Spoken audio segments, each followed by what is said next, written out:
আল্লাহ পাক বলছেন আসা রব্বাকুম, আশা করা যায় তোমার প্রতিপালক তোমাদের পাপ রাশিগুলো ক্ষমা করে দিবে, তোমার প্রভু তোমাদেরকে জান্নাতে প্রবেশ করাইবেন। সুবহানাল্লাহ। সেই জান্নাতে প্রবেশ করাইবেন যে জান্নাতের তলরাশি দিয়া ঝর্ণা দ্বারা প্রবাহিত হয়েছে। আল্লাহু আকবার। কত রকমের ঝর্ণা, মধুর ঝর্ণা, কত কি খাবেন। আজকে মধু 1200, 1000 টাকা, 1500 টাকা কেজি। অরিজিনাল মধু যদি নিতে যান তাও পাবেন না ভোগী জমি। কিনে খেতে পারছি না আমরা, অভাবী মানুষ, কিন্তু আল্লাহর নিয়ামত পরিপূর্ণ, কখনো শেষ হবে না। সেই মধু আপনি পান করতেই থাকবেন, এত সুস্বাদু।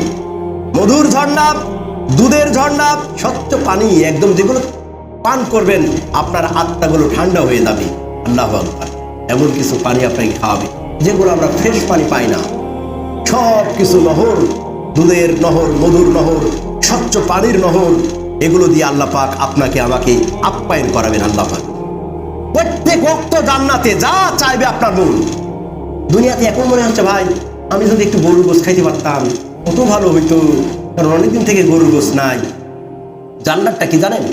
প্রত্যেক দিন যদি আপনি মনে করেন আমি খাসির কলিজা দিয়ে খাবো, শুধু খাসির কলিজা, আল্লাহ পাক প্রতিদিন খাসির কলিজাই দিবেন। আল্লাহু আকবার। যদি বলেন গরুর কলিজা দিয়ে খাবো, গরুর কলিজা, আপনি যা কিছু চাইবেন, এক কথা আপনার অন্তর, আপনার মন মানসিকতা যা চাইবে, যে ফলটা চাইবে, যে খাদ্যটা চাইবে, শুধু আপনার অন্তরে শুধু একটু পরিকল্পনা হতে হবে, শুধু একটু পরিকল্পনা, আমি এটা যদি পাইতাম ভালো, বাস এনাফ।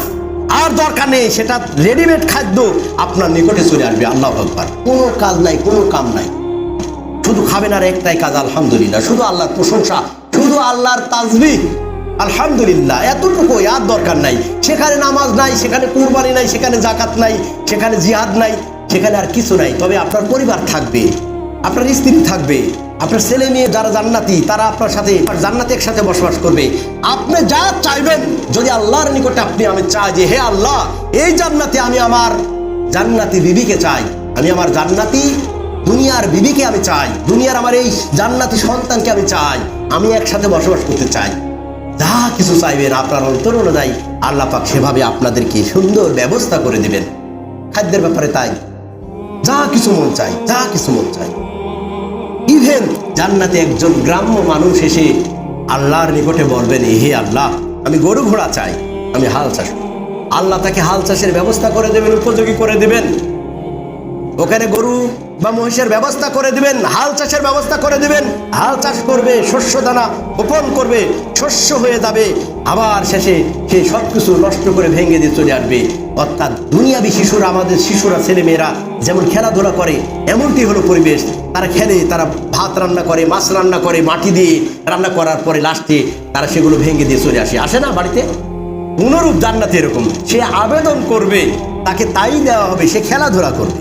আল্লাহ নবী বলেন যে আশা করা যায়, মনে হয় এই ব্যক্তি হলো কোনো একজন কৃষক মানুষ, যে কৃষি কাজকে মনে প্রাণে ধারণ করেছে, সে আল্লাহর কাছে জান্নাতে গিয়া আবার কৃষি কাজের জন্য আবেদন করবেন। আল্লাহ এই হাদিসটা বলার উদ্দেশ্য এটাই, আপনি আমি যা কিছু চাইবো জান্নাতে, যা কিছু পৃথিবীতে কেউ দিবে না। একটা সরকারের কাছে যদি আপনি আবেদন করেন, আপনার আবেদন একবার পূরণ করতে পারবে, হয়তো করবে কি করবে না, তার এবিলিটি থাকলে করবে, এবিলিটি না থাকলে করবে না, কিন্তু আর পাবেন না। বাবার কাছে যদি আবেদন করেন, প্রতিদিন যদি একটা জিনিস চান, বাবা আপনাকে প্রতিদিন দিবে না, এই পৃথিবীবাসী কেউ দিবে না, আমিও দিব না, আরেকজনও দিবে না, কারণ ওই অ্যাবিলিটি কারো নাই। কিন্তু আল্লাহর নিকটে যা কিছু চাইবেন, প্রতিনিয়ত, প্রতি সময়, প্রত্যেকটা মুহূর্ত যা কিছু চাইবেন তাই কিছু আল্লাহ পাক আপনাকে দিবে।